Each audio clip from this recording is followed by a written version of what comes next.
اعوذ باللہ من الشیطان الرجیم بسم اللہ الرحمن الرحیم۔ حضرت یوسف علیہ السلام کا واقعہ حصہ نمبر 4۔ بنیامین جو ہے وہ یوسف علیہ السلام کے پاس پہنچے۔ والد کے حکم کے مطابق وہ مختلف دروازوں سے داخل ہوئے اور یوسف علیہ السلام کے ہاں پہنچے، اور جب یوسف علیہ السلام نے بنیامین کو دیکھا تو وہ بہت خوش ہوئے اور اسے اپنے گھر ٹھہرایا، اور یوسف علیہ السلام نے بنیامین سے کہا بے شک میں تمہارا بھائی ہوں، اور بنیامین کو اطمینان ہو گیا، اور یوسف علیہ السلام ایک مدت دراز کے بعد بنیان کو ملے۔ بس انہوں نے اپنی والدہ اور والد اپنے گھر اور بچپن کو یاد کیا، اور یوسف علیہ السلام نے چاہا کہ بنیامین ان کے ہاں ٹھہریں تاکہ ہر روز وہ انہیں دیکھ سکیں، ان سے بات کر سکیں اور اپنے گھر کے بارے میں پوچھ سکیں، مگر اس کی سبیل کیا ہوا؟ اور بنیامین جو تھے وہ کل کنعان لوٹنے والا تھا، اس کی سبیل کیا؟ جبکہ بھائیوں نے تو اپنے وعدے میں اللہ کو گواہ بنایا تھا کہ اسے اپنے ساتھ واپس لائیں گے۔ یوسف علیہ السلام کے لیے بنیامین کو بغیر کسی وجہ کے اپنے ہاں روکنے کا امکان کیسے ہوگا؟ اور لوگ کہتے ہیں عزیز نے اپنے ہاں ایک کنعانی کو بغیر کسی وجہ کے روک رکھا، یہ تو بہت بڑا ظلم ہے۔ لیکن یوسف علیہ السلام ذہین اور عقل مند تھے۔ یوسف علیہ السلام کے پاس ایک قیمتی برتن تھا جس میں پیتے تھے، انہوں نے یہ برتن بنیامین کے سامان میں رکھ دیا، اور پکارنے والے نے پکارا بے شک تم چور ہو۔ بھائی مڑے اور انہوں نے کہا کہ تمہارا کیا گم ہو گیا؟ انہوں نے کہا ہم بادشاہ کا برتن گم کر بیٹھے ہیں، اور جو برتن لائے گا اسے ایک اونٹ کا سامان ملے گا۔ انہوں نے کہا باخدا تمہیں معلوم ہے کہ ہم فساد کے لیے نہیں آئے اور نہ ہم چور ہیں۔ انہوں نے کہا اگر تم جھوٹے ہو تو پھر تمہاری کیا سزا؟ انہوں نے کہا جس کے اسباب میں وہ پایا جائے گا بس وہی اس کا بدلہ ہے، ہم اسی طرح ظالموں کا بدلہ دیا کرتے ہیں۔ اور بنیامین کے سامان سے برتن جب نکل آیا بھائی شرمندہ ہو گئے، لیکن انہوں نے بغیر کسی شرمندگی کے کہا کہ اگر اس نے چوری کی ہے تو اس سے قبل اس کے بھائی یوسف علیہ السلام نے بھی چوری کی تھی۔ یوسف علیہ السلام نے یہ بہتان سنا تو چپ رہے اور غصے میں نہ آئے، اور یوسف علیہ السلام بہت ہی کریم تھے، حوصلے والے تھے۔ انہوں نے کہا اے عزیز بے شک اس کا باپ جو ہے وہ بوڑھا ہے، بس ہم میں سے کسی اور کو اس کی جگہ پکڑ لیں، ہم آپ کو محسنوں میں سے دیکھتے ہیں۔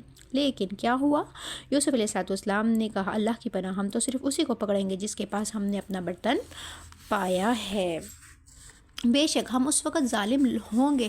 اس طرح بنیامین یوسف علیہ السلام کے پاس ٹھہر گئے اور دونوں بھائی خوش ہوئے۔ یوسف علیہ السلام ایک زمانے سے تنہا تھے، انہوں نے اپنے خاندان میں سے کسی کو نہ دیکھا تھا، اور اللہ ان کے پاس بنیامین کو لے آیا، پس کیوں نہ اسے روک رکھتے، اپنے ہاں اسے دیکھتے اور گفتگو کرتے۔ اور کیا یہ ظلم ہے کہ بھائی بھائی کے ہاں ٹھہرے؟ کبھی نہیں، ایسا نہیں ہے، ٹھیک ہے۔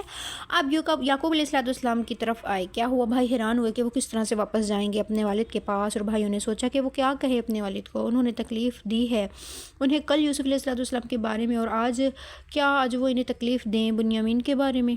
بڑے رہے تو یعقوب علیہ السلام کے پاس جانے سے انکار کر دیا، اور بھائیوں سے کہا اپنے والد کے پاس لوٹ جاؤ اور کہو کہ ابا جی آپ کے لڑکے نے چوری کی ہے، اور ہم نے اپنی معلوم شدہ چیز کی ہی گواہی دی تھی اور ہم غیب کی حفاظت کرنے والے نہ تھے۔ یعقوب علیہ السلام نے جب یہ قصہ سنا تو جان لیا بے شک اس میں اللہ کا ہاتھ ہے، اور بے شک ان کا امتحان لینے والے ہیں اللہ تعالیٰ۔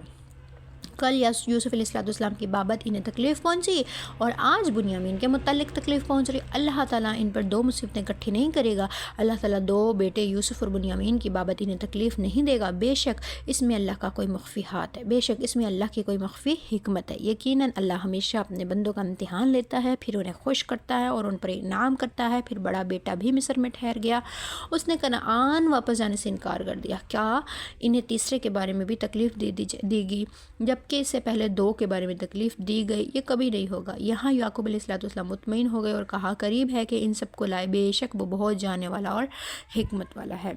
اب راز ظاہر ہونے کا ٹائم آ گیا جی۔ یعقوب علیہ السلام انسان تھے، ان کے سینے میں ایک انسان کا دل تھا، نہ کہ پتھر کا ایک ٹکڑا۔ انہوں نے یوسف کو یاد کیا اور غم تازہ ہو گیا اور کہا ہے افسوس یوسف پر۔ ان کے بیٹوں نے انہیں ملامت کی اور کہا کہ آپ ہمیشہ مرتے تک یوسف کو یاد کرتے رہیں گے۔ یعقوب علیہ السلام نے کہا میں اپنے افسوس اور غم کی شکایت تو بس اللہ ہی سے کرتا ہوں، میں اللہ ہی کی طرف سے خوب جانتا ہوں جو تم نہیں جانتے۔